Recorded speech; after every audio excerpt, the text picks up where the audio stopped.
Excuse me, do you mind to sit here? So you mind? You mind? No.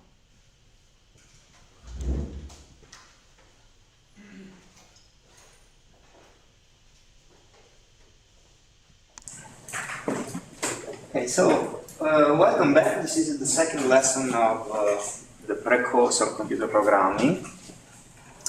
And yesterday we left to achieve the first demo, but the first planned demo of the lesson, which was about installing the Ubuntu system on a virtual machine built upon the VirtualBox software. Do you mind to sit here, please? So let me try again, see whether we are now ready to do it. First of all, I need to launch VirtualBox software. And here we are. Let me just enlarge it. I'm sorry for the writing. Probably you are not able to read everything, but due to the configuration of the internet streaming and my laptop and the beamer, it's not possible to do better than this. Okay. So this is the VirtualBox software made by Oracle. And it's quite easy. As I told you last time, the writing are now in Italian, but this is due to my localization.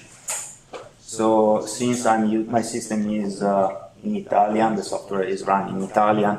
Of course, I can change it, but I mean, it's almost useless. Most of you are Italian, so. Now, I already downloaded the Ubuntu system by, first of all, searching Ubuntu on Google, and then downloading it from the proper site. It's quite easy. I mean, you can try it. It's nothing more than downloading a software. Okay. So how can we build up a new virtual machine and install Ubuntu in this new virtual machine? Well, first of all, we have, of course, to build a new virtual machine, and this is done by clicking over this icon.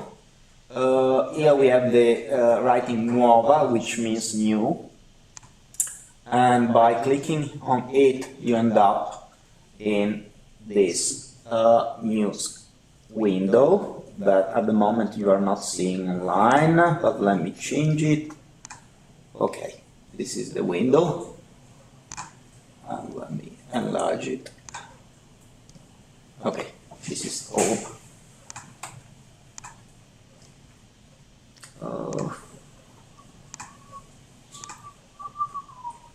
Okay.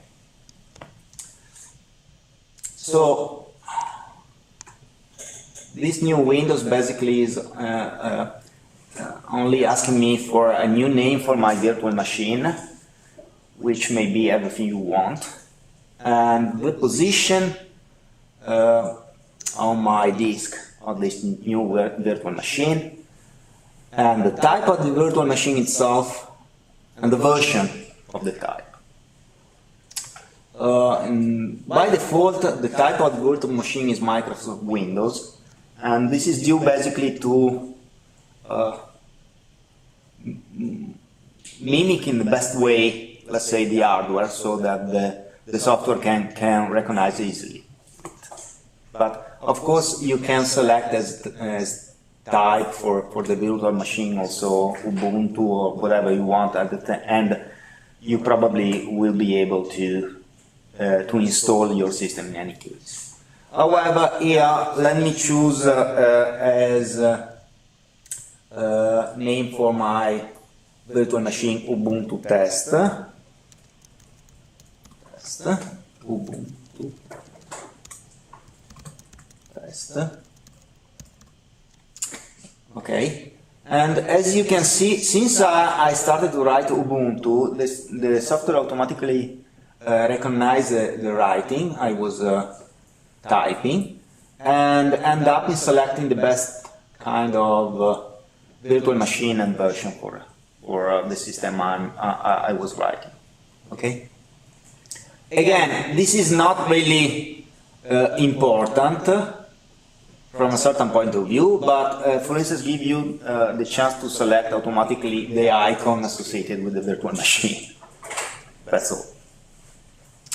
So here you may have an expert modality to install the system, or I mean a more easy way to do it. And my suggestion is to go for the easiest way, especially if you are trying to install something which is already present among the possible version of the operating system. For instance, here, as you can see, we have many kind of distribution, and it's really easy to select one of them. So once we have decided a name for our system, for our virtual machine, and the type and the version, we can simply select next. Successivo means next in English. And here we are acquired with the aimed size of the memory. By memory I mean not the disk one, but RAM. So the memory which is used to execute program, let's say. Okay. And by default I am given with the suggested minimum size for the memory for run the system I have selected. So that's why it's somehow important to select the correct system. Since I decided to run to install Ubuntu Linux, my VirtualBox is suggesting me to select basically 1 GB of RAM. But as far as I can say, probably 4 GB is the best solution, at least for the kind of things we are going to do. And that's why I told you yesterday that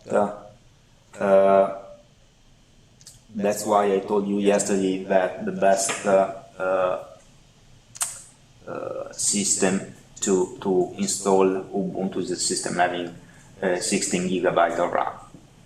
Okay, because if you try to run Ubuntu on a virtual machine, probably most of the RAM on the system is should be devoted to the virtual machine itself, and that's why 16 is a good size. But as you can see, for instance, my system at the moment has exclusively 8 GB of RAM, which is probably the most standard number for nowadays laptop. Okay. The next question concerns the hard disk size. Again, here we are going to, in some sense, simulate. The word is not the proper one, but I think you can understand what I mean by say simulate a real system. So the system is should be equipped with RAM and a disk, of course. And here the system is asking me whether I want to create a new virtual disk or use an already created virtual disk. Since I assume this is the first time you are creating a new virtual machine, the choice is, of course, to create a new system. Here you can read, or probably you cannot read, but you can guess. The writing is crea subito un nuovo disco fisso virtuale, so create a new a new hard disk, a new virtual hard disk, okay? And so the default selection is the correct one.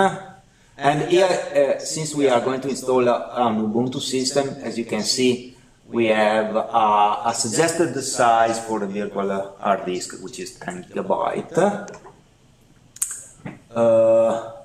Okay, this is, let's say, more difficult question, but the standard answer is the correct one. Yes. Is 10 gigabytes, like, is that good enough, or should we put a little bit more? Well, you can of course increase it in the next selection. Okay, let me go on and then I show you how to increase the size of the hard disk. So this selection is a technical question, but I mean the default answer is the correct one. Here basically you are saying that your disk, since when you are building a virtual machine by using VirtualBox, you can also use disk coming from a different virtualization system. Here VirtualBox is asking you whether you want to use a different kind of file to emulate your hard disk. But I mean, it's a really technical question which is out of the scope of this course. The standard answer is the correct one, usually. Okay? So if you don't know what's going on, just simply click on next. And that's, I mean, this is not the standard, the correct thing to do for every possible question, of course, but in this specific case, okay, is the correct answer. The next Windows is asking us whether we want to allocate dynamically the space for our virtual disk, or if we want to, or whether we want to allocate all the space right now. Okay, with no relation with what is already installed in the system. And again, the best solution, at least for you probably, is to allocate the space dynamically. So the size of the virtual disk on your real disk at the beginning will be 0, and it will increase as soon as the space is really needed. Okay. Okay, so the next one, and here is the answer to your question. You were asking whether we can decide the size of the virtual disk, and in this window,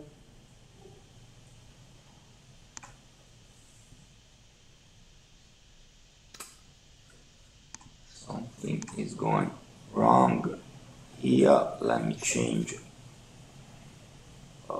Give me a second just to. Oh, okay.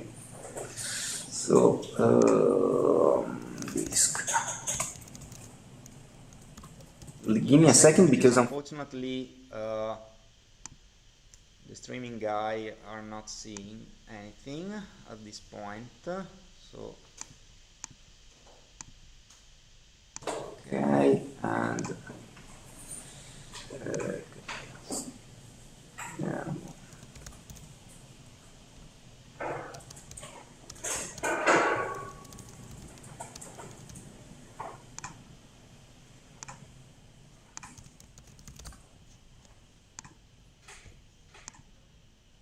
No, this is not what I was.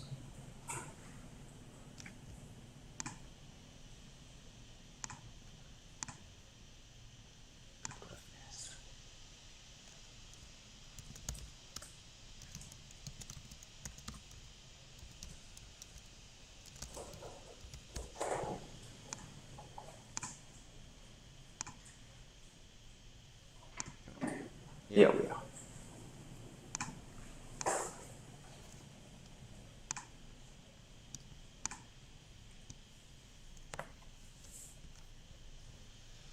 So, as I was saying, this is the part of the window in which you can decide the size of your virtual hard disk. Let me use I don't know, 20 gigabytes for my disk, and I can create it, and that's it. That's all. And let me move. Can I ask a question? Yes, just give me 1 second to go back to this. Okay. Yeah. No, I just don't understand. If we tell it to allocate memory dynamically, why is the choice of how many gigas you give it? Because, okay, this is a good question. your colleague is asking why should we say how large is the virtual hard disk if we decided to allocate it dynamically. And the reason is that the operative system we are going to place into our virtual machine is not going to know that is running on a virtual machine. So when you try to install it, the first thing it asks to the virtual machine is how much space, disk space do you have? And then the virtual machine should answer the correct number, so 20 in this particular case, despite the fact that not all the 20 gigabytes are allocated at the very beginning.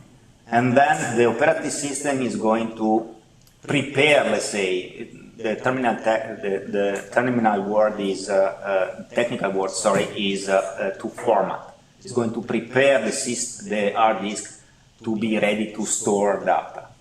And this operation, and for this operation, we need to provide, let's say, default. And is the amount of memory that we give it, is it like a maximum bound, or can, like, if I tell it dynamic allocation, can it go over the 20 gigas, or will it? Okay, so I mean the size of the hard disk, not of the memory, because okay, in systems we have two kinds of memory. We have the RAM, which is used, as I said before, to execute program and works on data. While and another kind of memory, which is the long-term memory, which is preserved even if you switch off the system, okay? Which are usually hard disk or SSD or whatever you want. Now, this kind of virtualization system allows you to, once you have switched off the virtual machine, allows you to enlarge or decrease the size of both of that, okay? So enlarge is much easier because to enlarge the hard disk, you simply have to say, okay, I want more space, and you enlarge the disk, and then you have to tell your operative system, so the operative system installed inside your virtual machine, look, there are more space on my disk, please enlarge it. Enlarge your prepared region to store data, okay? For RAM is much easier because if the virtual machine is switched off, you can simply, and I'll show you later on, you can simply select the configuration of the virtual machine and say, I want more RAM, and that's all, okay? Again, as I was saying before, you can also decrease the size of the virtual hard disk, but this is much more complex because, first of all, you have to tell to the host system, look, I want to use less space, so you have to squeeze all the data in a particular region of the disk, and then, so it's more technical, more difficult if you are not using it. I don't suggest to do it, okay? That's it. So right now we have our Ubuntu test partition, which is the one we have just created. We can go to, just to show you all the settings we already selected. If you want to know how many processors has our system, by default is 1. Here you can see how many processors has our systems. My laptop has 4 core. I can assign to my system up to 4 core, but of course my virtual system up to 4 core. So by core I mean a kind of processor, okay? So the one we saw during the first lesson. But I don't want to do it. And I don't know, as the disk may concern, I go to, I don't know in the English word for archiviazione, probably storage, but I'm not sure about the translation. Storage, okay, great. And what about, okay, here we have our Ubuntu test disk, okay, so the one we created by assigning 20 gigabytes of RAM. As you can see here, we have the virtual size of our disk, which is 20 gigabyte. Oh no, sorry, you again is a mess. Give me a second. Settings. I'm sorry you on YouTube, but I wasn't able to export the full desktop having two windows, so having two screens. So from time to time I switch to a different window, and you miss all the things I'm saying. So this is settings, window.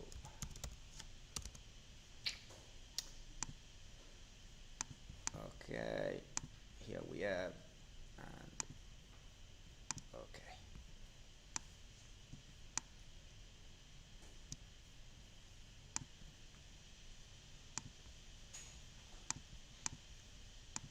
Okay.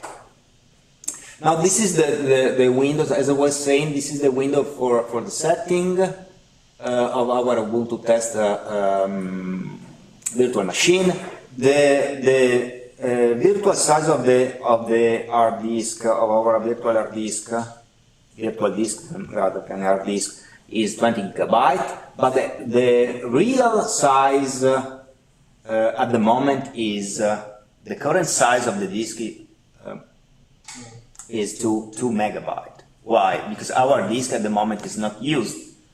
Okay, so it's really convenient to use dynamic allocation as far as we may concern. Of course, it also has some drawbacks. So if you are testing, for instance, how fast goes your program, which keep reading and writing data in the disk, having a dynamic allocation might end up in a wrong result. Okay. However, we are not interested into testing this kind of stuff. So this is it. Going back to I ate it. Oh, this might be a correct solution.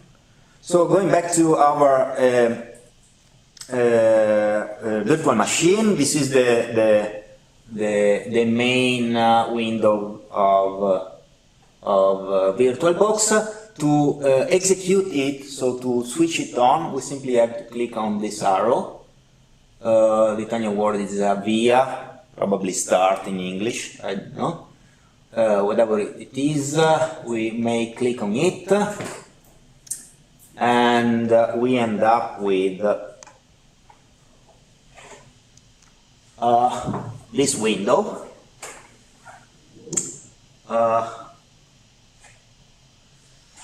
It's not really easy to read it, probably, but here we have the system is asking, since we have just created a virtual machine and we haven't installed any operating system yet, the virtual system is asking us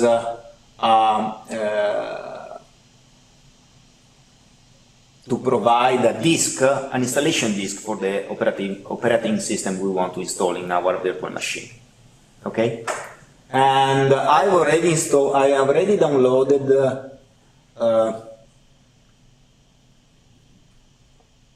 what's going on here? Okay, I've already downloaded the Ubuntu system, so I can select it, and here we are.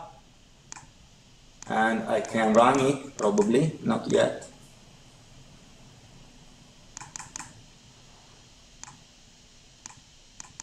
Oh, let me see. Aggiungi Ubuntu.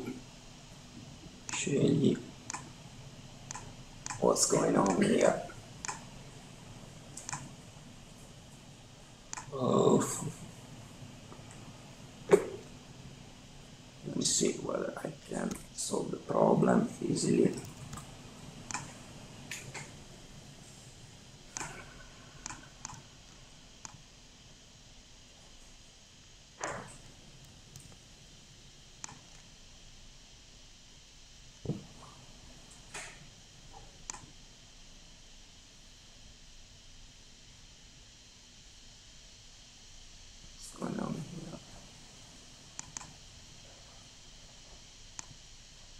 Okay. So I selected the disk, and right now I'm running my virtual machine. Let's see whether I can enlarge it.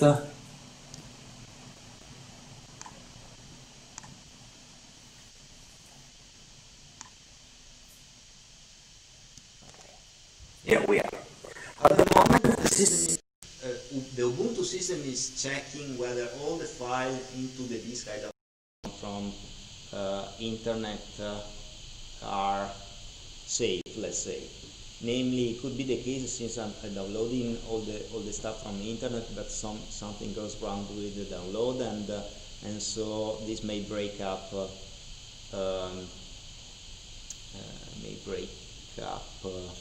the installation procedure. So to avoid any possible problem during installation procedure, the Ubuntu system is checking automatically that everything was downloaded correctly.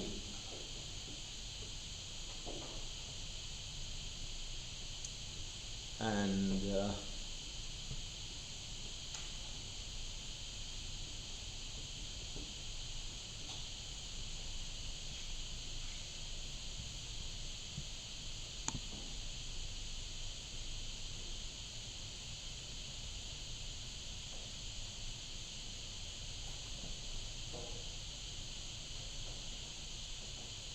okay. Can you see it from YouTube? Please just send an acknowledgement to let me know on the chat, to let me know that everything is going as expected, please.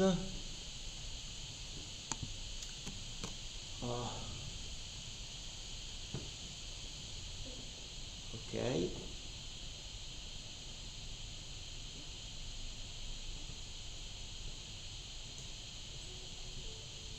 Okay, probably you haven't heard it, but the audio is working, and the system has just played some sound to tell me, look, I finished to run up, to switch on. And now I have the possibility to try Ubuntu without installing it, or install Ubuntu by default. Of course, you have to think that the disk we downloaded from the Ubuntu side is not specifically meant for a virtual machine. It's meant to install to test Ubuntu everywhere. So you can place it into a USB and test on a real system. Okay, and that's why you have the possible choice to try it before installing it. But we are interested in installing Ubuntu, so we click on install. Here, okay, in the previous window, I was given the choice to select my language. I decided to go to the default one, which is English, but of course there was a possibility to choose Italian, for instance, or Slovenian, or whatever you want. Probably also Friulano, if you know it. And at this point I can select the keyboard. Oh, Friulano is a regional language which is spoken nearby Trieste, by the way. Okay, and for instance, yeah, okay, now I have to select my keyboard layout, and of course I need to select my keyboard layout, which is Italian. Okay, but this of course doesn't affect the language itself. That's why I told you that probably there is also the Friulano version of Ubuntu, because here you can select also the Friulano version of the keyboard, but I never heard about it actually. And here, okay, here I can continue with my installation. Oh, here probably, let me see. Okay.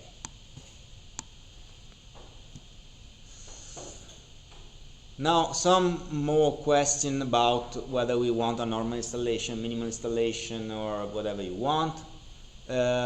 For this class, probably the best thing to do is to perform a minimal installation and let you choose the software we want to install next by your own. Okay, so we are avoiding the Office software, which is something similar to Microsoft Office. We are avoiding games. We are avoiding, I mean, many things that are totally useless from this point of, from our point of view, from my point of view. Okay, but you may install them later. And then, okay, this is my possible personal choice, but it's not really relevant.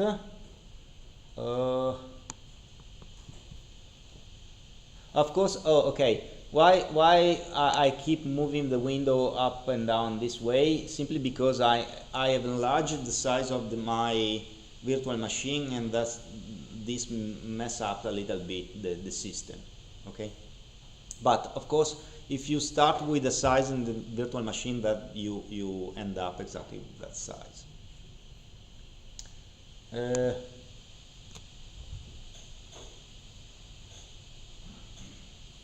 Continue. Now the Ubuntu operative system is trying to understand what kind of system you are using, the size of your hard disk, how many operative systems you are already installed in your hard disk, which may include or may not include the Windows, for instance. And depending on that guess, you provide you some kind of possible installation. In this specific case, since our virtual disk was empty at the beginning of the procedure, Ubuntu suggests us to erase all disk. Of course, if you have a Windows system already installed in your system, Ubuntu detects it and suggests, for instance, a double installation. Namely, you may have both Ubuntu and Windows on the same disk at the same time running. Well, of course, you have to decide which one of the two you want to run when you switch on your real system. Okay, but that's the only limitation. Okay, but again, it's not really interesting from our point of view. We decided to go through the whole partition, and since this is a destructive operation, since you decided to erase all the disk, the installation procedure tells you that you are changing something in your disk, and it's quite specific in what it's saying. Of course, this is a signal that you are doing something nasty, okay, and you must pay attention to what you are doing. But since we are installing Ubuntu in our virtual machine, and the virtual machine is equipped with a virtual disk, the worst thing you can do is to lose everything in your virtual disk and not in the virtual system, in the real system. Okay, so it's not really important at this point. So let's try to continue. And the very last question, no, this is not the very last question, but more almost the last question. Let me resize it. Okay. Here we are asked whether where we are, and by exploiting our IP, so the location from which we are connected on the internet, the system itself has guessed that we are in Italy, and so it's suggesting to select as time zone of Rome. Okay, so I mean, again, you may change it later on, but just strike on continue. Very final tab.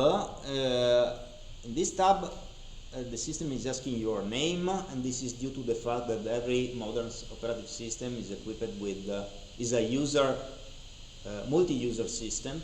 So basically, in one single system, you may have many users, and so to distinguish you from the other users, you need to provide a name, okay? And that's why it's asking your name. I use Alberto, for instance. Since I selected as my name Alberto, the Ubuntu installer is suggesting as computer name Alberto VirtualBox, and this let you know that the installer already understands that we are working on a VirtualBox. And this is the username, so the one we are going to use to enter into the system, and we have to select a password, which is also useful to install further software later on. That's it. Continue. And at this point, you can go and have some water and do whatever you want, because you have to wait, I think probably, I don't know, 20 minutes for the installation to finish. Right now we are going to have a break, okay? And I'm going to stop the installation because I already prepared another images showing you the final part of the installation procedure, and we will see how the system was installed into our virtual machine later on. Okay? Any question about what we saw until now? Easy.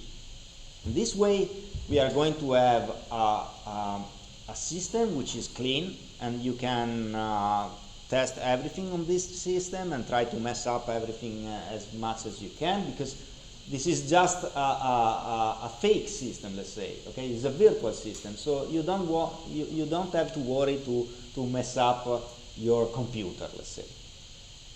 Could you explain again the part where we have to choose whether to erase the hard disk and install Ubuntu or do the partition? Yeah, what do you want to say? I don't understand how, like, if it's a virtual machine, like why would you do the partition? Isn't it installing a different environment virtually? Oh, just to test whether it works. Okay, so you are. Let me repeat your question for the audience at home. Okay, so you are asking why during installation the Ubuntu system is asking whether we want to split the disk in multiple parts to install different operating systems, since we are in a virtual machine. Yeah. Well, the point of the installer is not meant to understand whether you're working on a virtual system or virtualized system or not. It provides you the most general question you may be interested in. Moreover, there might be cases in which you want to test whether you understood how to install multiple operating systems on the same machine. So this gives you the chance to do it.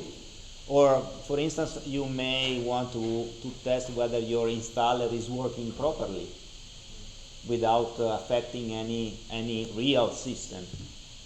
So this is exactly the way it is meant to work, from my point of view. And if I choose the first option, say on my computer I have Windows, erase the hard disk and install Ubuntu, will I lose the Windows? Yeah.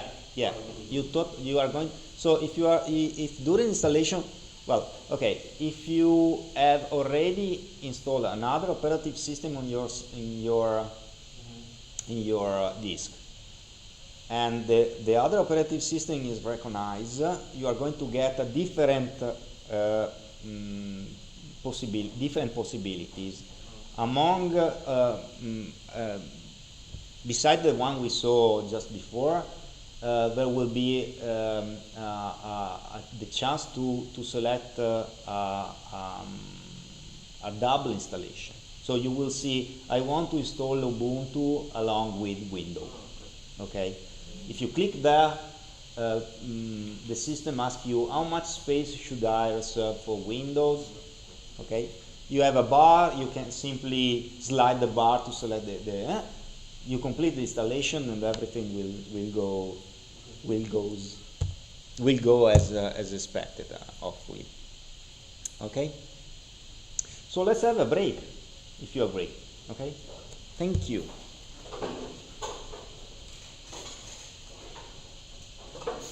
Not yet.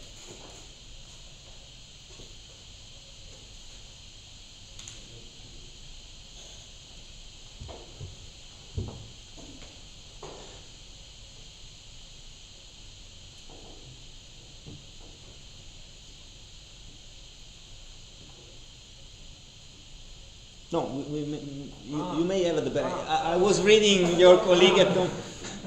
Well, your colleague at home has just written not yet.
Okay, let me.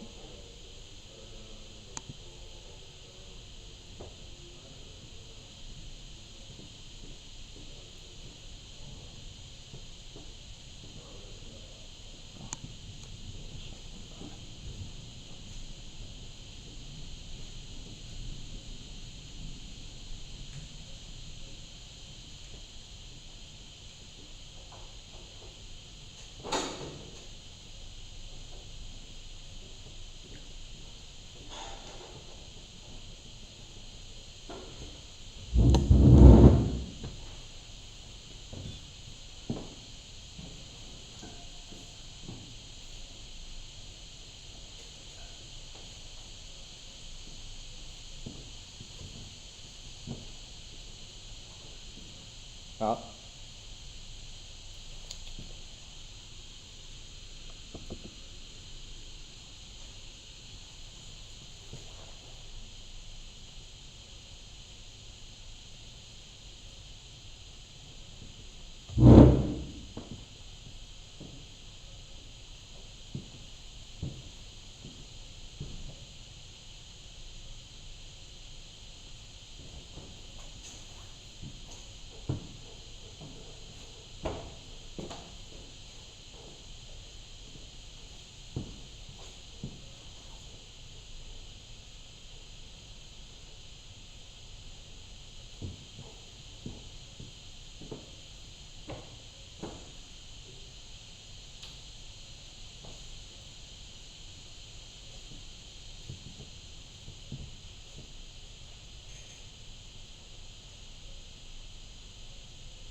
Okay, so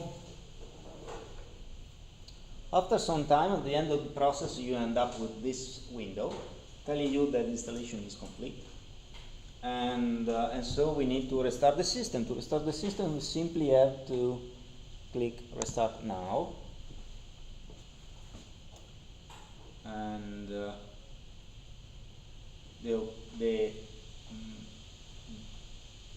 live Ubuntu system is now switching off.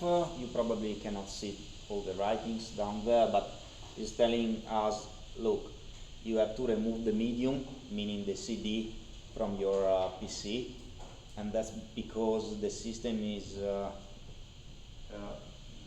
can I say, is guessing that you are trying to install Ubuntu by using a CD or a USB, and that's why. Of course, we don't have any CD, we simply have a file which is meant to be burned into a CD, and then press Enter. After pressing Enter, the virtual machine automatically reboot. Here we are running Ubuntu from the virtual machine virtual disk. Okay. So it may take some time because of course we are simulating, in some sense, a real system, but at the end we will eventually end up into. Okay, this is the login window of our Ubuntu system, quite clean. Let me see whether at home you can see it.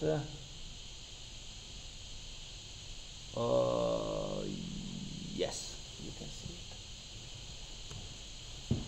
And this is it. So this is basically the installation of our system. Before going on,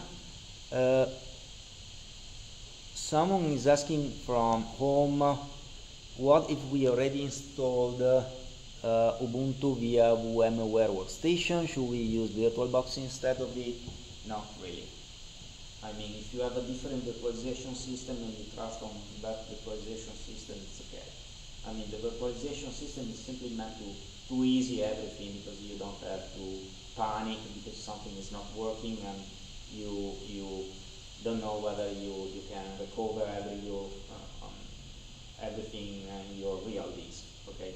Once you have a virtual machine and it can be deleted, it can be erased, that you do not care about it. Okay, so let's try to enter on this system, just to have a look at Ubuntu finally. I'm clicking on Alberto. Of course, I haven't provided any images for myself, and that's why I end up with that stylish guy. The password is the one I selected during the installation process, of course. During the installation process, you might decide to avoid to write the password to enter in your system, but my suggestion is to always use a password. Because if you want to install a different software in your Ubuntu system, you have to provide a password. If you decide to avoid to write the password every time you enter in the system, at the end, eventually you will end up in forgetting your password. So my suggestion is to keep writing it every time you enter in the system to be sure you don't forget it. So my password is password. And again, here you have to imagine that we are not natively running Ubuntu in my laptop. We are running Ubuntu over a software which emulates the hardware. And that's why it's so, let's say, slow. Here we are. Okay.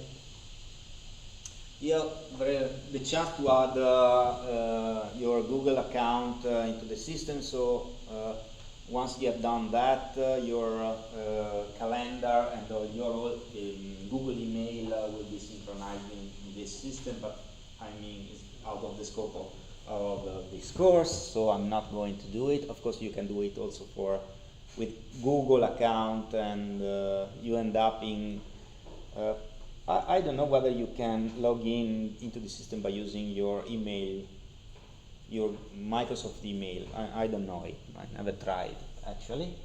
So let me skip. Again, this is a nice feature which let you update the core of your operative system while it is running, but I mean it's totally useless from our point of view, so we are not going to use it. Here you are basically saying, okay, if something goes wrong, please send all the data, all the statistics about what's going wrong to the company which is packaging Ubuntu. Okay, so you can select whether to send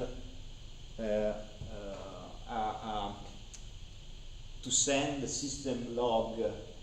Okay, so to send everything goes wrong to canonical or not.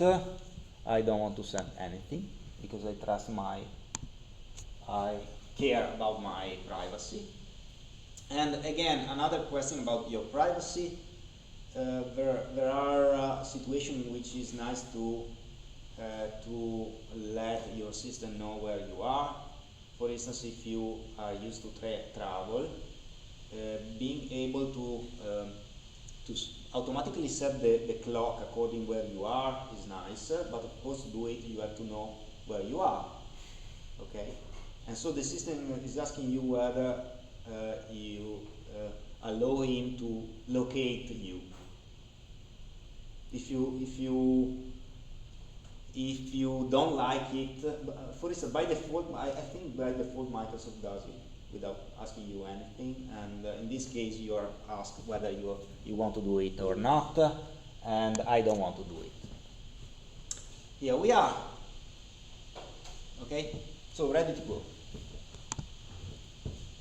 This is our system, and from the very beginning you are notified that there is some update in your system, because updates are quite frequent in Linux systems. So your distribution, so Ubuntu is telling you that there are brand new updates for the system you have just installed. I don't want to install everything, the new update at the moment, because I don't want to fulfill my bandwidth. And this is the system. So quite clean, nothing special. As you can see, by default we already have a browser, the Firefox browser, which probably you are already aware. But if you want, you can install Chrome, or probably also what's the name of the last Microsoft browser? Edge. Right. Probably there is also a version of Edge for Linux, since Microsoft in the last I don't know, years, let's say, it's quite open-minded about using Linux, and that's it. If you want to install something, okay, this is the system. You can enter in your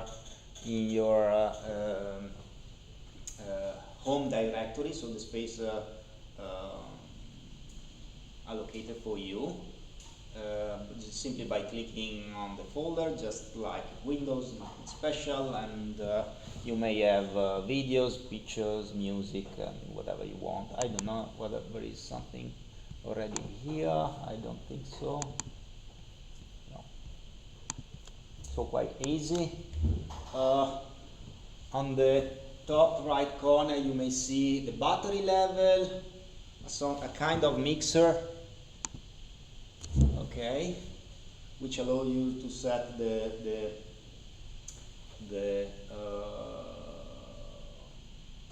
volume. Of course, I don't know whether I can use no, I cannot. Okay. Okay, if in real system, usually if you have some buttons dedicated to rise and decrease volume, they work by default. Okay, since we are working on a virtual machine, they are not working because they are, the signal of the button are intercepted by the real system, so it's kind of messy, but however, okay, here we have a wired connection because we are simulating a wired connection, even though my system is wireless. Okay, so my connection is wireless, but since we are emulating a virtual machine, the virtual machine emulates the connection by using wired connection. Okay, and that's it. What about the settings? Yeah, the settings, quite simple. I can change my background, for instance. I don't know, I do like this one. This is a kind of curling, no, I don't know what it is. Okay, you can simply select it or no, whatever you want. The appearance, you may select standard theme, dark theme, or whatever you want. The size of the icons, and so on and so forward. You may decide to this is called dock. Of course, you may decide to automatically hide it, and the dock disappear. If you want to the dock to reappear, simply goes to in this direction. This doesn't work at the moment because I'm on a virtual machine, of course, so it's a kind of mess. And this is it.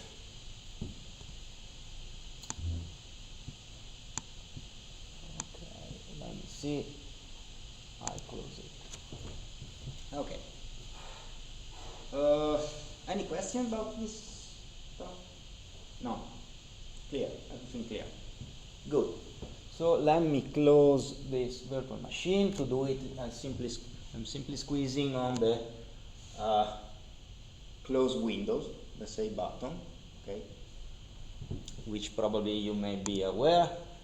This automatically brings me to this window, which is asking me whether I want to save the status of my machine. So it's just like pausing it. We are not switching off the system. If I save the state of the machine, this means that the next time I'm going to run it, I will be back to the current situation, which is nice because you can stop the execution of a program without really stopping it, and go back to the execution exactly from the point you end up when you have time to do it, or battery to do it, of course. You may choose the second option, which basically is just like squeezing the switch off button on your laptop, and the system is acknowledged that you want to switch off him, and this make a window, let's say, appear and say, okay, I want to switch off, I want to reboot, I want to whatever you want. And moreover, you may decide to brutally switch off the system, saying just like unplugging the power cord. Okay. So in this case, let me just save the status of the machine so we can go back exactly in the same position. This takes some time because we are saving basically the memory. So we are copying the current status of the memory inside our disk. And this is it. Okay. Now,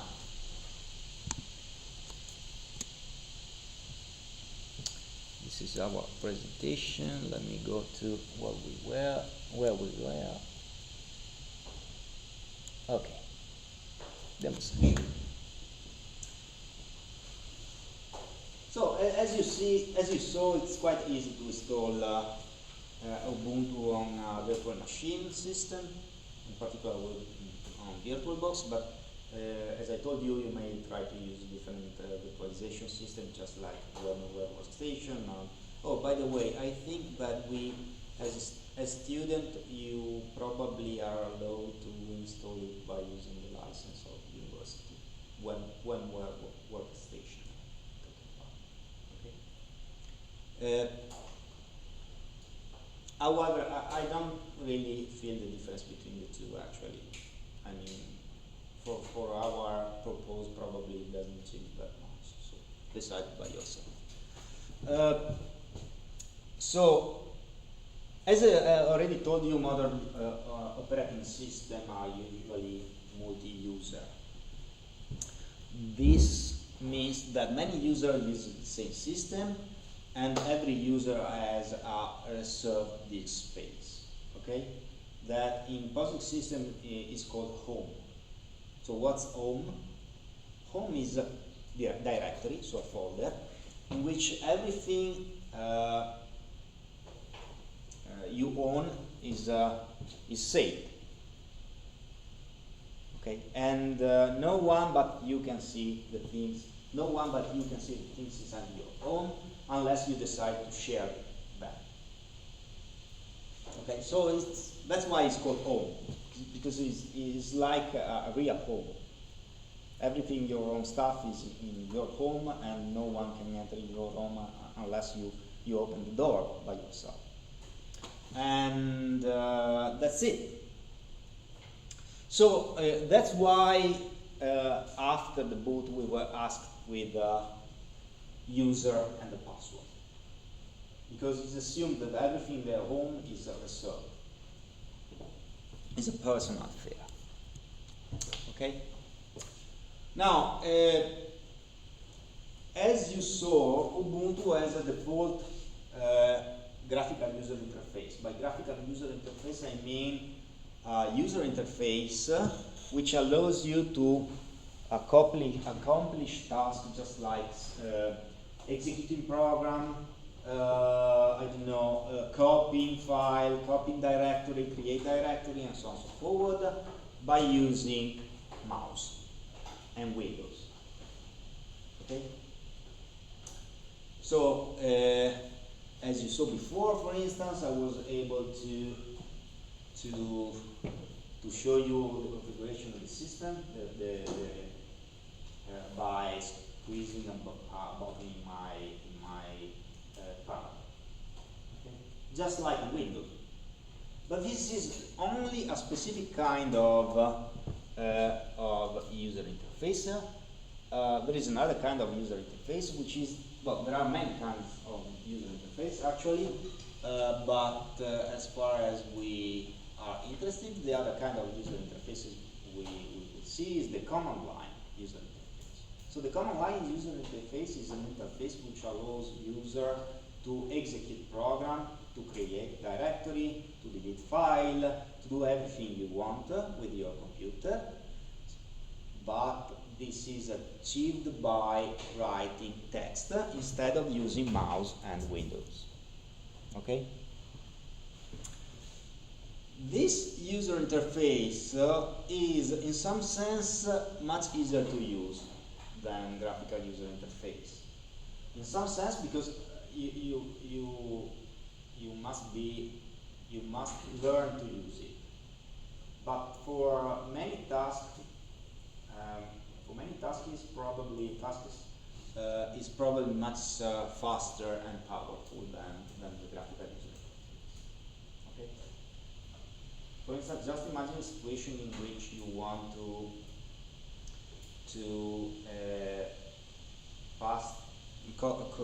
copy and paste the last, I don't know, 10 lines of a file containing 1 billion lines.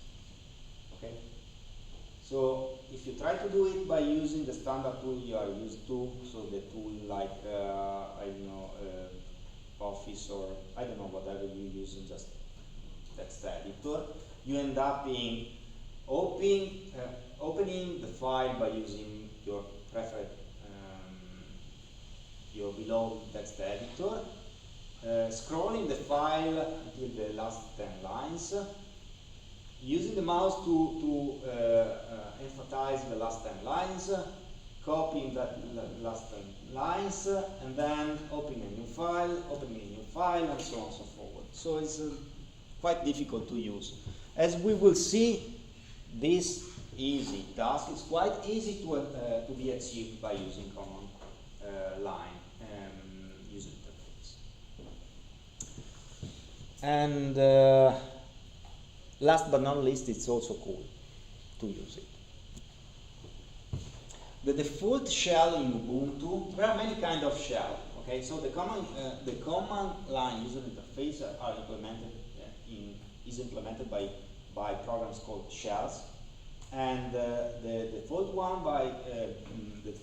in Ubuntu is called bash. Okay, this is just to let you know.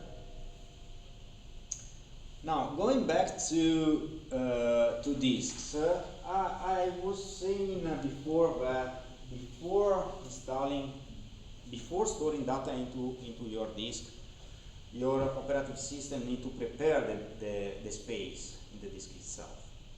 Okay, and this preparing is technically called formatting.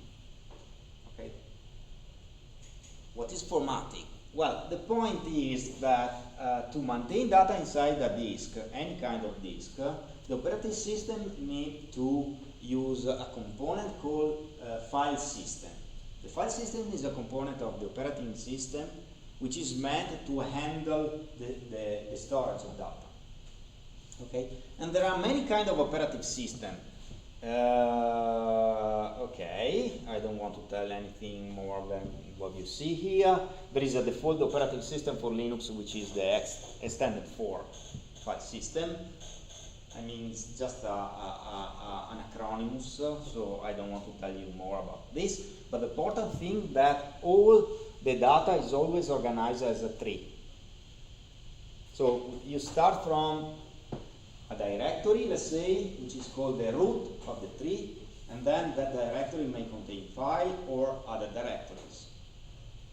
Okay, each directory may contain file or other directory. So in some sense, you have a tree. We start from the very first directory, which is called root, and from that you have a lot of branches depending on how many directories per level you have.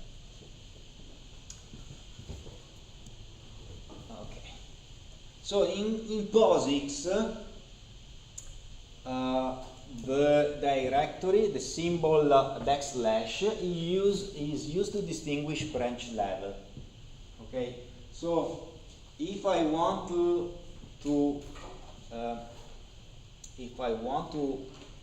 talk about the root of my file system, so the most general, let's say, the highest directory in my file system, the root is represented by the backslash.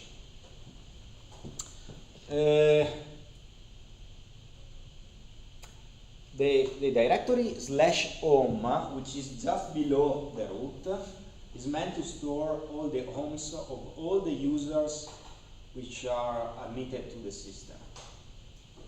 So in the system we have just installed, so in the Ubuntu system we have just installed, we have just one user, which is the one we defined at the very beginning, which is Alberto. But of course Alberto, which is also the administrator for the system, can create new users, and all the homes of all that users end up in be contained into the home directory. Okay. Another weird directory is the // directory. The // directory is a kind of shortcut, let's say, for the current directory. So wherever I am, when I write or when I see // I mean the current directory. Okay. And if I want to go to the parent level, so if I want to, I'm in my home directory, which will be /home/Alberto, and I want to browse to the home directory, I need to use this notation. So // // means goes to the parent. So move one step forward through to the root. One step? Or One step, just one. Oh, okay. Just one. Okay, and finally tilde. So tilde is a weird symbol which is used to denote the current user home. So wherever you are in the file system, if you go say something like I want to go to tilde, means that you want to go into your home directory. Okay? So let's assume I'm in the root directory. How can I reach this directory? Well, I can reach this directory simply by write /home/al. Or I can write dot /, which means current directory, home /al. Or I can write tilde. Okay? Or if I like to punish myself, I can write /home/dot/, which is like saying I want to go into the directory home and then go back one step, and then again /home/al. Okay? But we will see it. There will be a demo to show you everything I just said. Okay. Now, the name of the directory can be composed as in this case, by different paths. So there are two kinds of paths. The first one is the absolute path. An absolute path is a path which starts from the root. Okay? For instance, this one is a path starting from the root. Okay? And there are also relative paths. Relative paths are paths which are not starting from the root, but they are starting from the current directory, for instance, or from the home directory. So, just to make an example, probably you cannot see it, but let's assume I'm in the home directory and I want to enter in the directory download.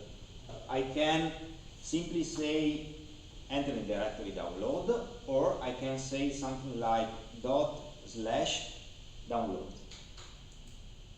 Okay, since I'm the first entry in my path is /, that path is relative to the position in which I am. Okay, because by writing home al desktop, all the users end up in any case in that directory. If I write /download, depending on the directory in which I am, I may end up in different directories. So there may be two directories, A and B, both of them may contain downloads. If I am A, by saying enter in download, I end up in the directory download containing in A. If I am B, I end up in the directory downloads containing B. And so relative paths are relative to the position in which I am. Okay? Yeah? Do you have to specify each of the nodes in the tree, or can you go... No, that's exactly the difference. So if I'm specifying an absolute path, I specify all the nodes. I specify a complete branch, let's say, in my tree, from the root until the directory I want or the file I want to talk about.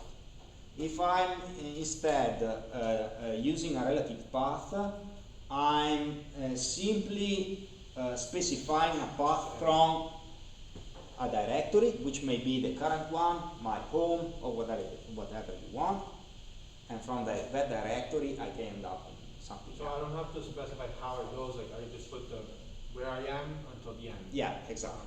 But this holds exclusively for relative paths. Okay. Yeah, Okay. of course. Now let's have a demo about this stuff, because I know it may be confusing, especially if you are not used to Unix system, POSIX system, let's say. So let me go back to our virtualization system, which is this one. Let me load Ubuntu test. I simply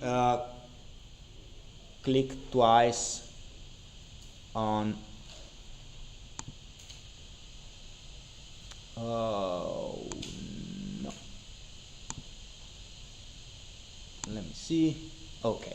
I simply click twice on my virtual machine, and I end up on the very same position I was just before the final part of my presentation.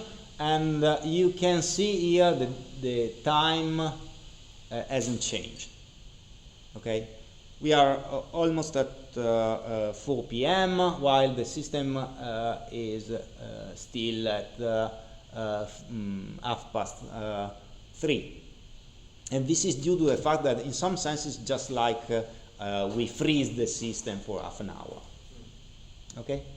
Now, how can I enter in my... So this is a standard graphical user interface. As you see, I can create a new folder and so on and so forth. How can I enter into my command line interface? Well, I select my, well, let me do it by using mouses, activities. Here I can select terminal.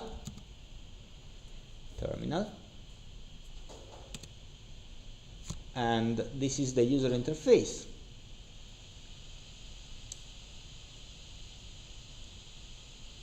Probably let me increase the size of the user of the command line. Oh, I don't like the name on my system because it's too long. As you may see, it is stealing a lot of space, let's say. Okay, so let me change the name of the system just to avoid to use too much space just for the name of my system. And to do it, I go to settings. No, not network, but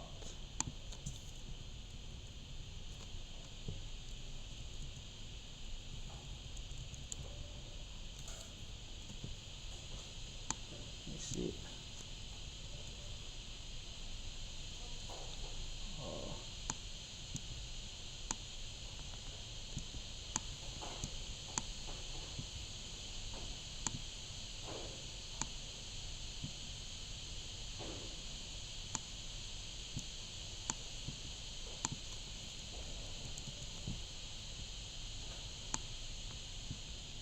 Let me see whether I can do it. About, here we are, device name.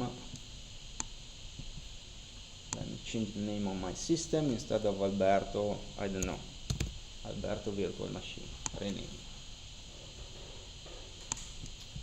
Now if I close this and reload the terminal, I end up with this stuff.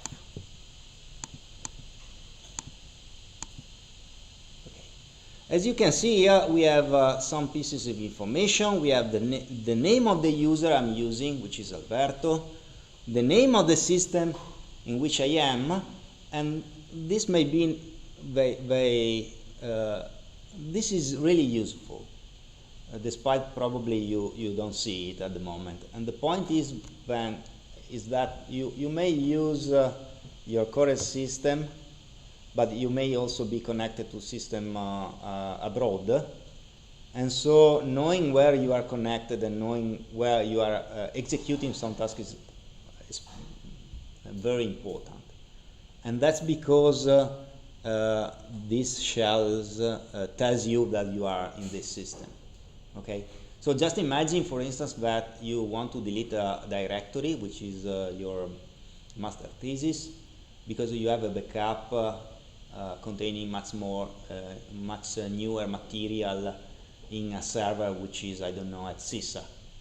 And you execute the command to delete it, but then you discover that the system is the one in CISA. Okay, it's terrible, and that's why in the command line interface usually you have something which tells you where you are and who you are, also important. So this is the command line interface, and how can I see, for instance, the content of the correct directory? Well, the content of the correct directory, just let me see what the list of the command I want to show you. To see the content of the current directory, so at the beginning, probably the directory in which you are connected is your home directory. How can I see the content of my home directory? I use the command ls. So by writing ls, I mean list every directory or file which is present in my system. This is it. Okay, so now I know that the directory in which I'm right now, which is, by the way, also indicated by this tilde. If you remember, tilde means the home directory of the current user. Okay, so that tilde tells me that I'm Albert. Well, the command line, the first part of the command line, so the prompt of the command line tells me that I'm Alberto, I'm in this system, and I'm in my home directory. Okay, so by using the command list ls, I end up in seeing all the directory, all the file present in my system. Now I can enter, for instance, into my desktop directory.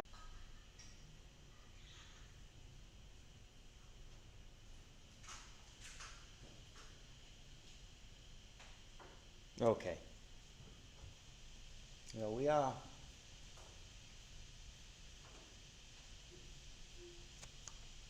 Okay. Okay.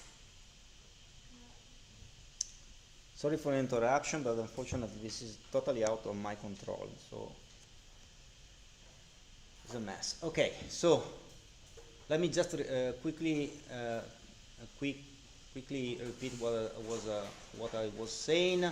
Here we were trying to enter into the desktop directory, but the word was misspelled, and then that's why we end up in having an error message from the shell.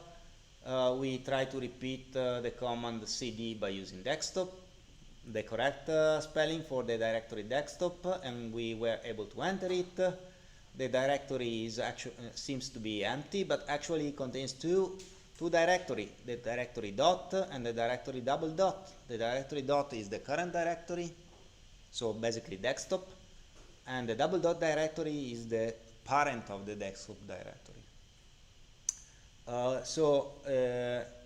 We decided to go back to our home, and we use the command cd tilde, which means go to the directory wherever you are.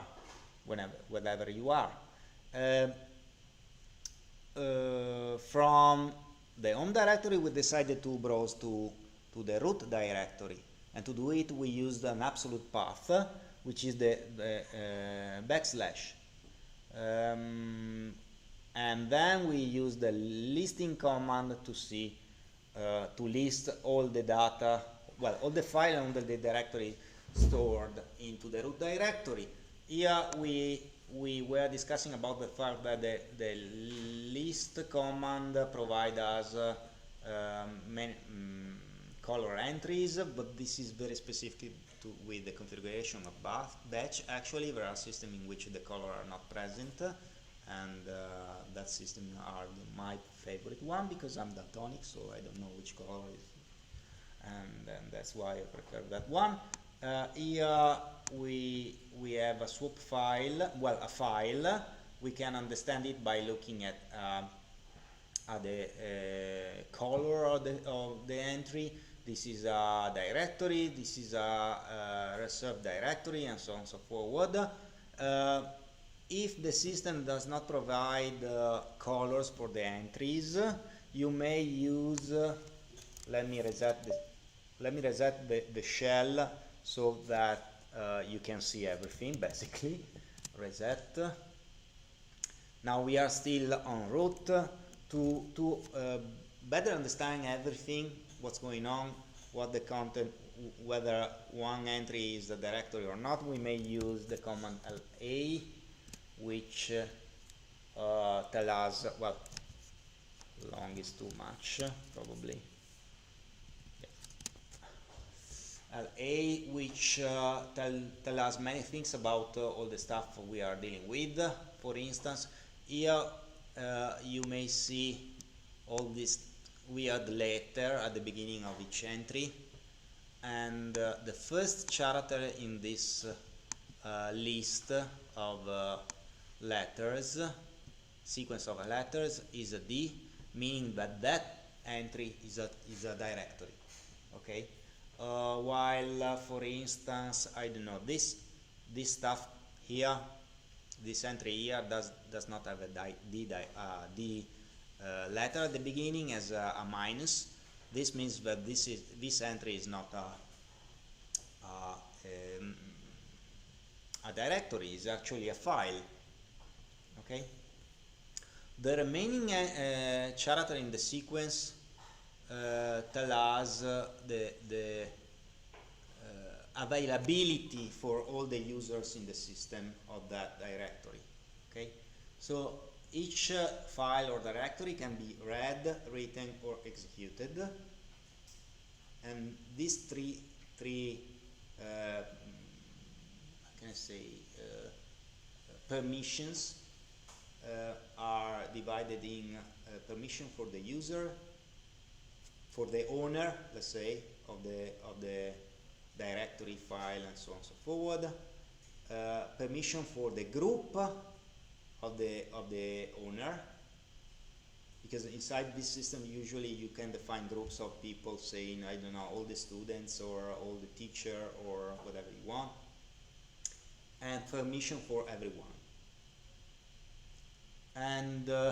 And so if you look at this entry, I see that the owner of this file, of this directory, which is root, which is the administrator of the system, can read and write this into this directory, can read and write this directory, but also execute. What does mean execute a directory? Well, when you enter into a directory, you are basically executing it. So if you are dealing with a directory, the flag execute means you can enter into the directory. But this directory can be entered, written and write exclusively by the owner. So no other group can read and write it. No other, most in general, none in the system but the owner can read and write that directory. How do I know that only the owner can? Pardon? How do I know that only the owner can write it? Because this sequence of letter is the sequence of the permission, and the first three characters in the sequence tell us that the owner can read, write, and execute the directory, while the other characters are all minus, meaning that flags are not enabled for the groups of the owner and for the all the other users in the system. Let's take, for instance, this directory, which is Bing. Well, this is not really a directory, it's something similar, but I don't want to tell you, spoiler you. Well, let me spoiler it. This is not a directory, this is what is called link. This means that you can create a file which has exactly the same property of the file or directory to which is connected. So to say, I can enter into the directory users bin simply by entering into this directory, which is not a proper directory, it's just a link, a symbolic link, let's say, to the true directory, into the tree. So it's a kind of traversal of the tree, let's say. And you can deduce it by seeing the first letter in the sequence. This is a link, and that's why you end up in having an NL as a first character in the sequence of permissions. Okay, so this is not a directory. However, this link can be written, reading, and executed by everyone.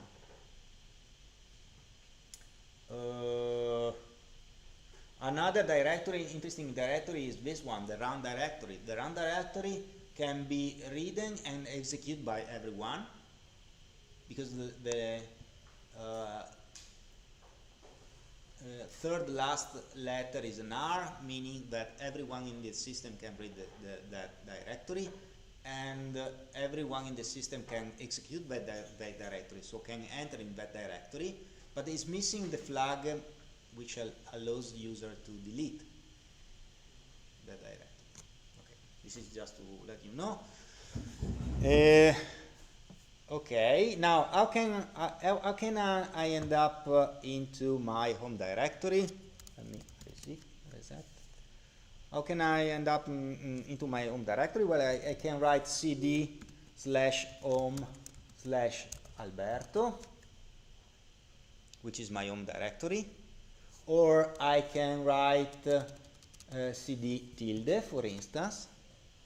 So the first path was an absolute path, because I was specifying from the root the correct position of the path in which I want to enter, while this one is not an absolute path, it's a relative path, because I'm not stating exactly the full position of the directory in which I want to enter, and so this path is relative to the user I'm using. By executing this command, I end up in my home directory, but if you execute the very same command, you end up in your home directory, which is a different home directory, of course.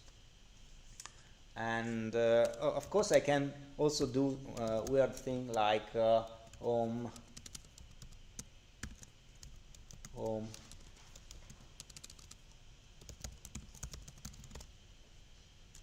missing image. So this is a weird way to specify an absolute path, but basically I'm saying I want to enter in home, then I want to go back to the parent of the home directory, then I want to enter in home again, and then I want to go to Alberto. Okay, this is a weird absolute path, of course, but if I execute it, I end up in my path. Okay.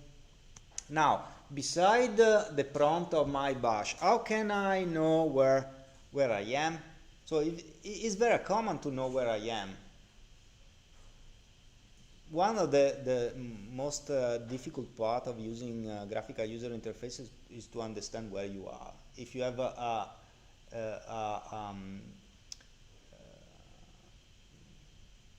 can I say, a file system with many deep level, you end up in losing the very first part of your path in the graphical user interface. So to be sure to do not delete anything, you always have to go back to the root and then browse back to the directory you are working in to be sure to avoid any mess. This is my case usually. Okay.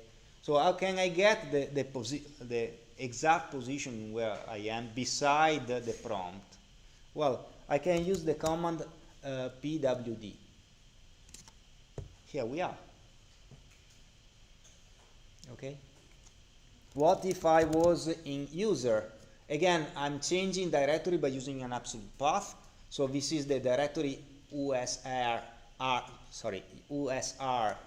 below the root directory. Here we are. If I write pwd, I end up with the current position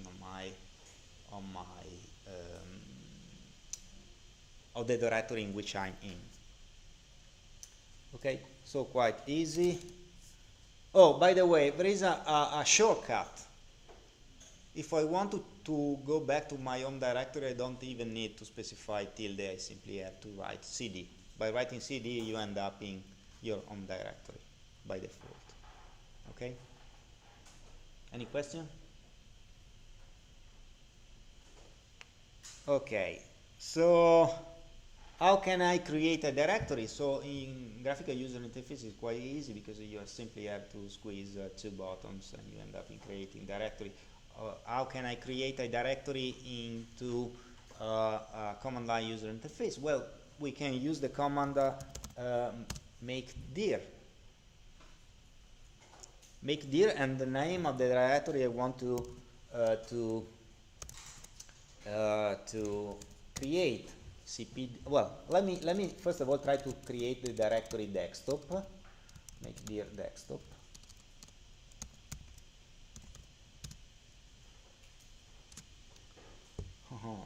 I got an error, and the error is the file already exists. So there is already either a file or a directory whose name is desktop. So you cannot create it. But what if I decide to change my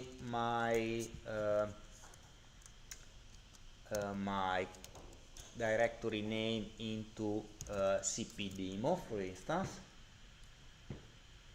Enter. The prompt doesn't complain because of the command. How can we know whether the directory has been created? By using ls command cpdemo. So easy. Now, how can we? Oh, let me show you another thing before of this. Let's assume we want to. Let's go back to the root, and let's assume we want to create. Well, first of all, let me show you the content of the root.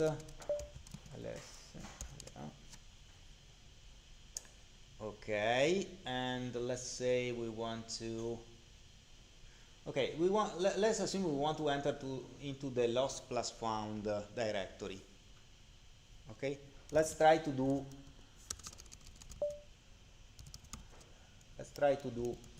cd lost plus found, permission denied. And the reason why the command line interface is complaining is that we don't have the permission.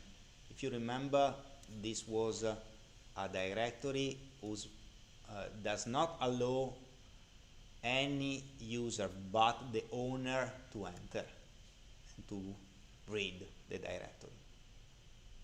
And that's why we are not able to enter into it. But what about, let me take another directory, for instance, I don't know, the directory media, for instance. Let's enter into the directory media, cd media. This is the directory. Let's try to create another directory.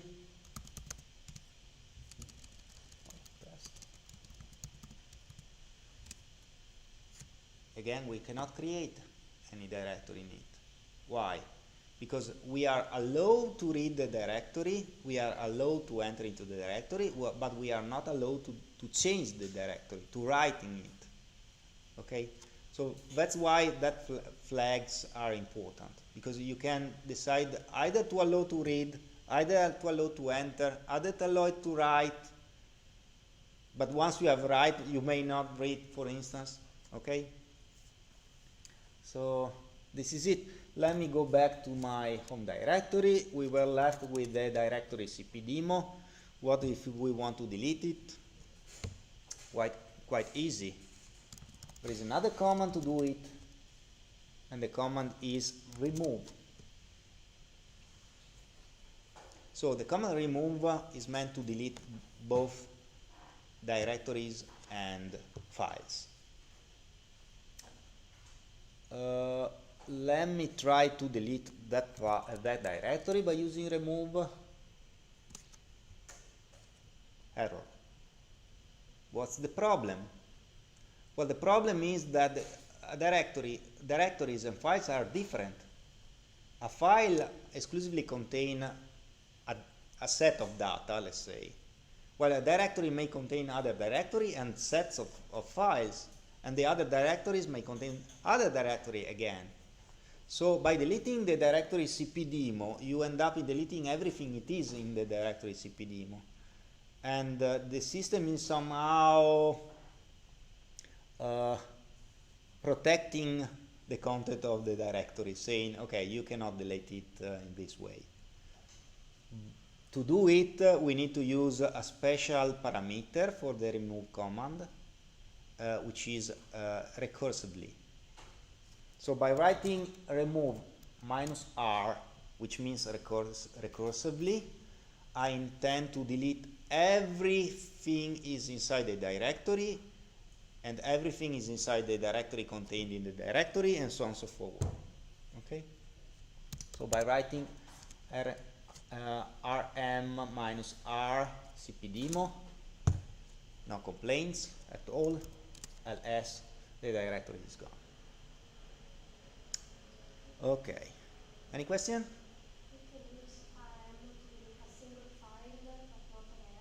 Exactly. So you can use rm to delete a single file,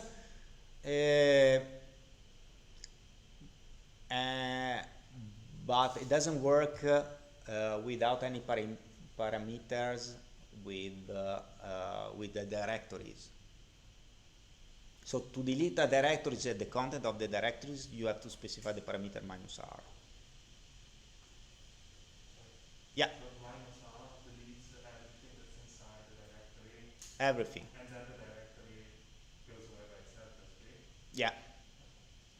So -r delete is just like in okay, just imagine a directory which contains another directory, which contains another directory, and so on and so forward. Either you delete all the level by your own, or you have to specify I mean to delete everything below this level. Okay, which is I mean more or less what you do when you use your graphical user interface. But in this specific case, you must specify a parameter, which is in some sense I mean more difficult, but in other sense guarantee you that you really want to do it. Okay, it's not because an error that you try to delete a file which is more or less has the same name of the directory. You really want to delete a directory and everything contained in it. Okay, so yeah, you have to. Before, when we were trying to access the lost found directory and it didn't let you because you have to be an owner to do it. Yeah. Who's the owner? Okay, let me go back. So your colleague is asking who is the owner of the lost plus. I cannot recall the name. Found directory. Well, the owner is, let me see,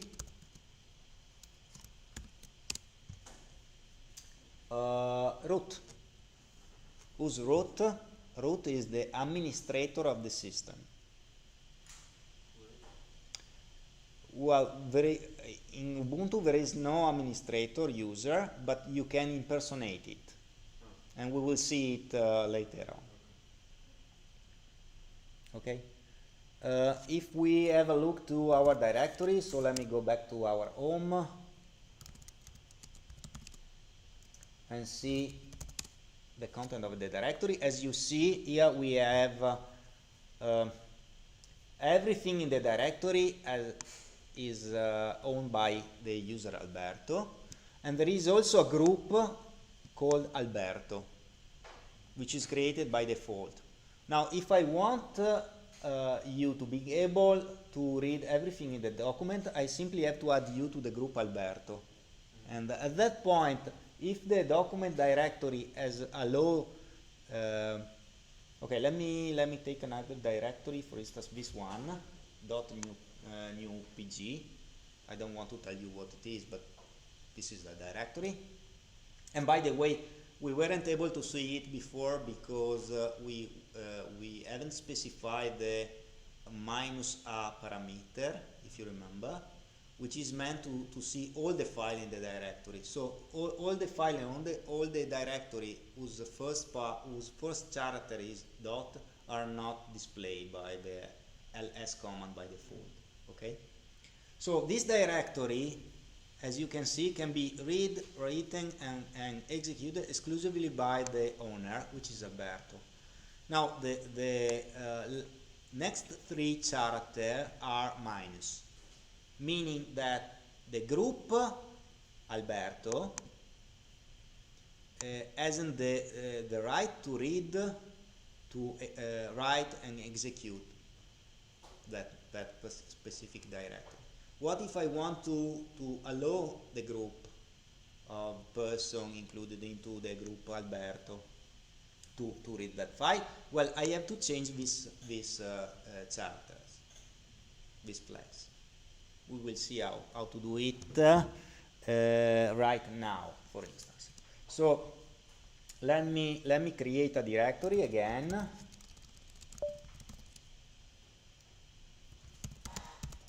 Again, let me call it cp test, for instance. Here we are. Let me see cp test. Oh, here we are, cp test. Everyone can read and see inside that directory, but not everyone can write it. Okay, so let's assume I don't want I want that none but the user which are included into this group can read that file. How can I do it? That directory, how can I do it? Well, I can use the command change modalities. Let me do it. So chmod all minus read and execute cp test. So here I'm saying that I want to change the modality, so the permission on that directory. I want to change for all the user, but those included into the group and the owner. And I want to remove the read and execute flag. Okay, so let me do it, and let me see again, list again the content of the directory. So this is the cp test, and as you can see, I remove everything. So this file cannot be read and execute, not even by myself. So how can I change it? To go back to the previous situation.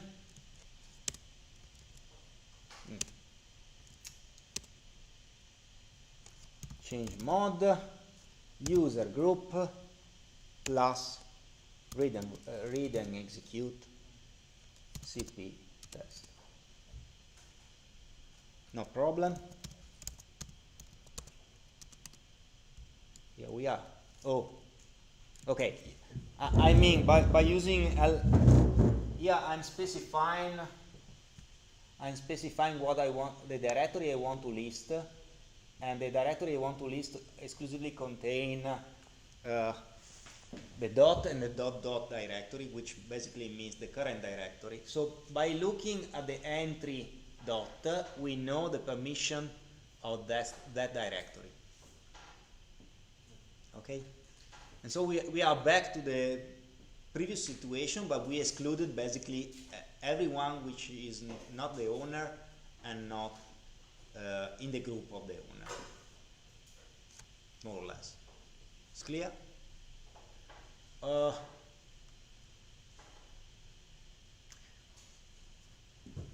Okay. So this is it. Now this is nice, but of course it's not really intuitive, just like a graphical user interface. So I'm telling you how to list a directory. You know that to list all the directory, included the hidden one, you have to do ls minus a minus e. But how can you know exactly what you can do with the list command? Well, luckily in POSIX systems there is a command named manual, well, man, which stands for manual, which can be used to to have the manual of every command in the system and every possible call in the system and the API and everything in the system. So by writing man ls, I end up in the manual, okay, of the command. So we have ls. So what is inside the parentheses means that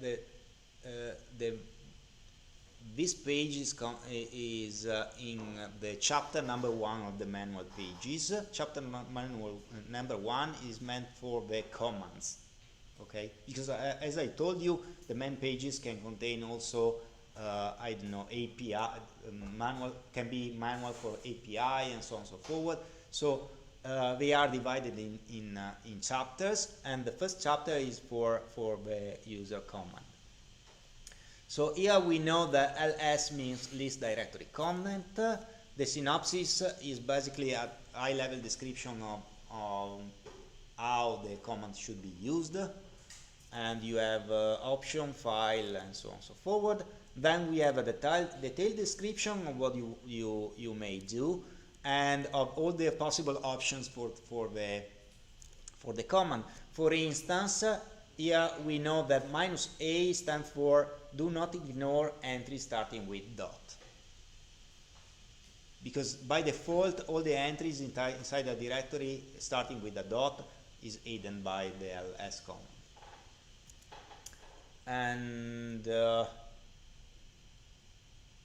And so forward, and so on and so forward. So as you can see, it's really easy to well, not that easy actually, but I mean in some kind easy to understand how to use commands, because once you know the commands, you can simply use the main pages of that commands to figure out all the possible parameters, and even if you forget how to use it, well, in 2 seconds you end up to recover. That's a good question, and I'm going to answer to this question in a while. But first of all, please notice that of course man is also a command, so you may not know how man works. Okay, so how can we, for instance, distinguish an API from a command, a user command? And so to do it, you can ask the manual page of man, and you end up in having all the possible options and all the possible way to select a specific manual for API, for user command, for whatever you want. Okay. Now, one of your colleague, what's your name, by the way? Andreas. So Andreas, one of your colleague, I've just asked what if we don't know the command we want to use, and this is a good question, and my answer is use the command apropos. Okay, apropos is a command which basically search for a word or a sentence inside all the manual pages inside your system. For instance, let's assume we want to compress a directory and all its content, and to do it we want to compress it by using a program which uses zip file. So we want to produce a zip file basically. Okay, do you all know what's a zip file? Well, it's just an archive, a compressed archive, compressed by using a very specific algorithm. Okay, nothing special. And so we want to produce this archive, compressed archive, containing everything into a directory. How can we do it? Well, if we know that we want to produce a zip file, we can use apropos zip. And apropos zip lists every man pages which has something to do with zip. For instance, let's say, okay, let me read compressor expand file, GU and zip, G and compressor and expand file, I don't know, package and compressor cap file, zip. Let's take zip. So again, man zip, and this is the instruction to compress it.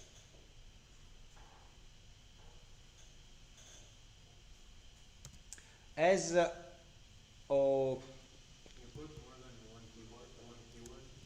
yeah. So let's say, I don't know, archive. Oh, no, sorry.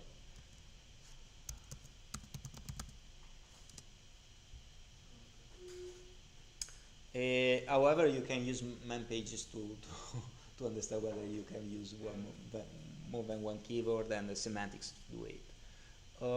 By the way, here the Apropos tool not only provide all the commands, not only provide all the entries which has something to do with the words you provided, but also tells you whether they are user command or not by writing the number between parentheses. Okay, so if you already know that all the man pages in the chapter number 1, let's say, are user commands, and you know that wherever you see a 1 inside parentheses, that means that it is a user command. And that's it. So in some senses, even this part probably is even better than graphical user interface, because the graphical user interface are quite easy to use for really basic stuff. But if you need to do something weird, which are not used to, I mean, you don't know how to do it. There's no man pages for it, usually, at least. You have to look at Google or, I mean, YouTube, or searching Salvatore Anzulla, I don't know, something similar. Okay, here you have a Salvatore Anzulla done by a program, which is Apropos. Okay.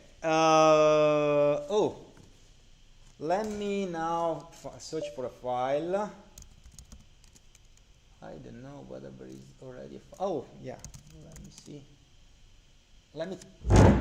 So our directory already contains a file which is named .profile, which is basically the configuration for the current user. Is set by default once you create the user, but of course you change it. You may change it. So how can I see the content of the file? So in graphical user interface, you are used to click on the file twice and open the correct program of open that file. Here we can use the cat command.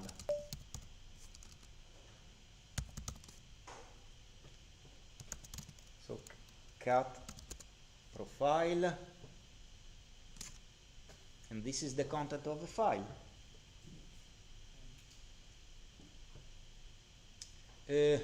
Of course, we already saw the command reset, which is basically meant to delete everything you have just seen into your terminal.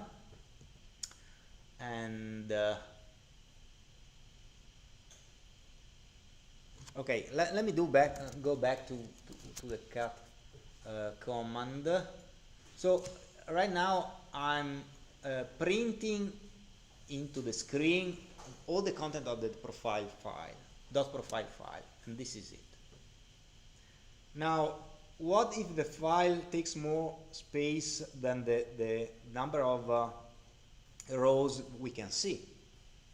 So maybe the case the file contains, I don't know, thousands of lines. So how can we see the first part of the file? How can we guaranteed to see it? Well, we can use the command less.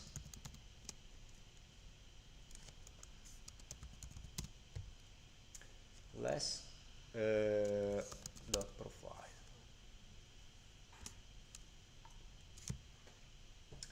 So this is a program which shows you interactively the content of the file. So you can scroll up and down basically the content. As you see, in that file we just cut to the terminal. There were some lines missing. The first lines were missing from the output of the cat. Well, they were not actually missing from the output of the cat, but we weren't able to see to them. And by using lesson, we are now able to see them. Now, what if I want to see the bottom part of the file? Well, I can simply scroll down by using the arrows in my keyboard, and this is it, and up. Okay. Okay. Actually, I can also, let me see. I can also quite easily search inside the file by using the backslash. So if inside the less, once I loaded less with the file I want to investigate, let's say, I use backslash and the word I want to search inside my file, for instance private, and I press enter, I end up in the first entry of the word private inside the file.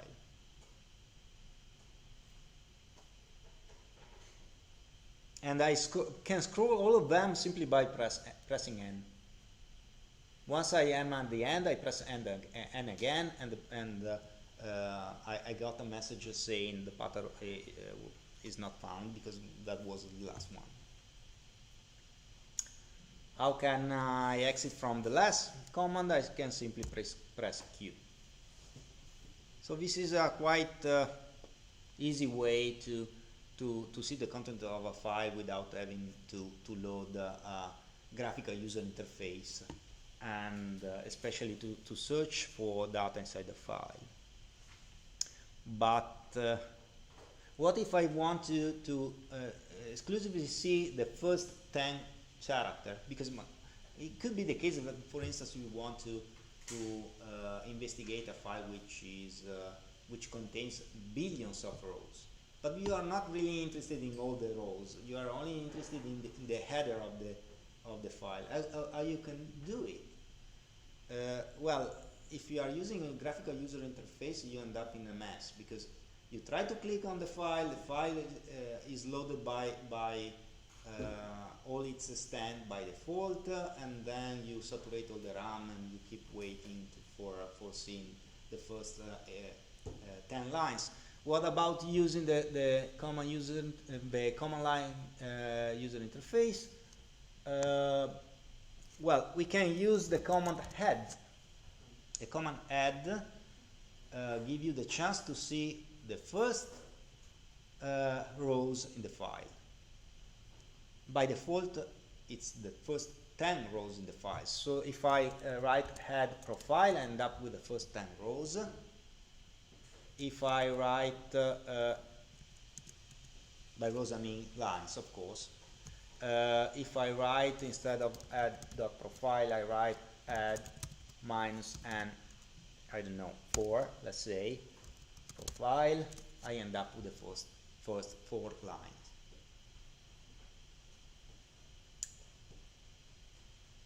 Now, what if I want to see the last line? Guess what? We have head, but we also have tail. So tail minus n3 dot profile. And what if I want to see all the content of the file but the last 3 lines? Head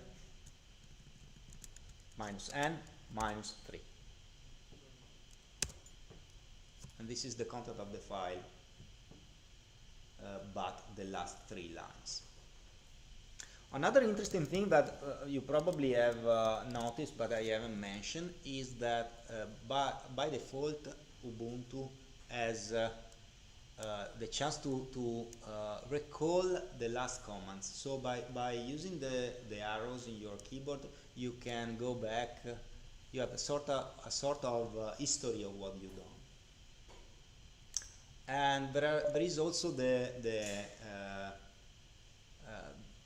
possibility to complete a command automatically by using the tab key.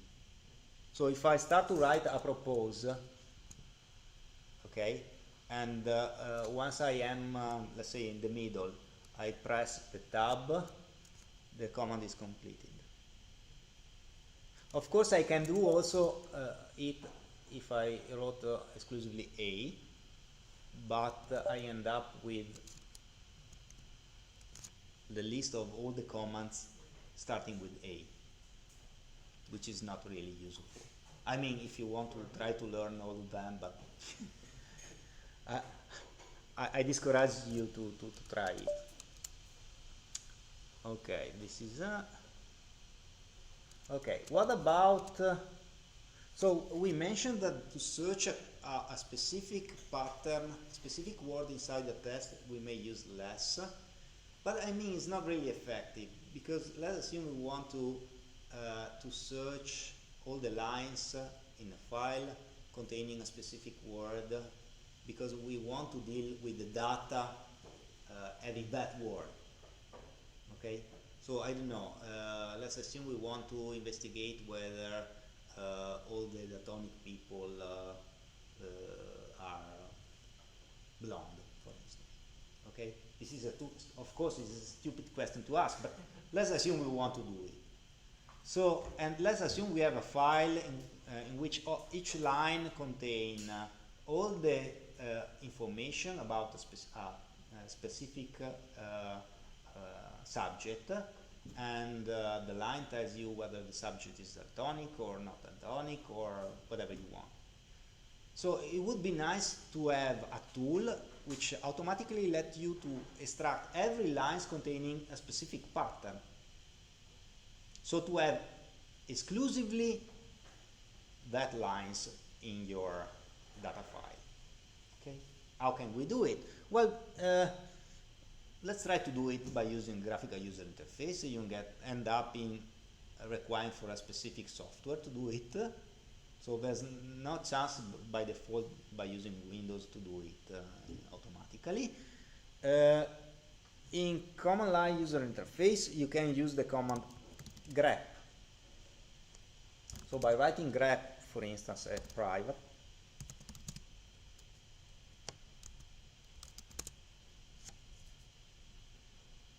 so here I'm searching for the word private inside profile, inside the file .profile.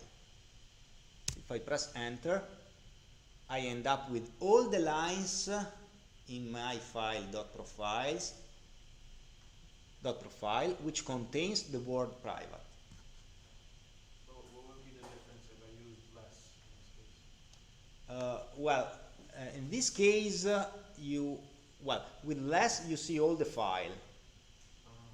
And so you in some sense you have to extract the data manually. Okay. Well, in this case is automatic. Okay. Of course, in this case it's not really useful because both of them are exactly the same. But I mean, this is a really powerful tool. Let me see something. So let's say we want to search for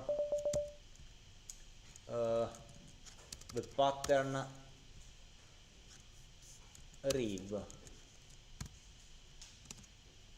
Oh, Riv is present only there. So let me search for ink. Okay. So I've searched for the pattern ink inside my text, and there are 3 lines containing it. Okay, quite easy. Okay.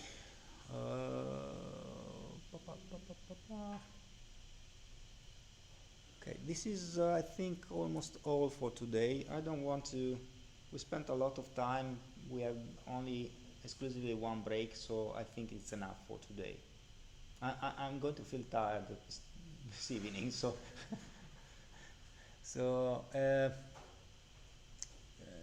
tomorrow we will see some other comments. Okay, and by the way, all these comments has more or less nothing to do with computer programming, but they will be quite useful during your program in DSSC, and that's why we are seeing it. Oh, by the way, of course, you can also program a computer by using shell scripts. I don't think you are going to do it. I don't know, it depends. So this is all for today. Thank you for the attention. If you have any question, no you don't, then we will see tomorrow the remaining part of the presentation.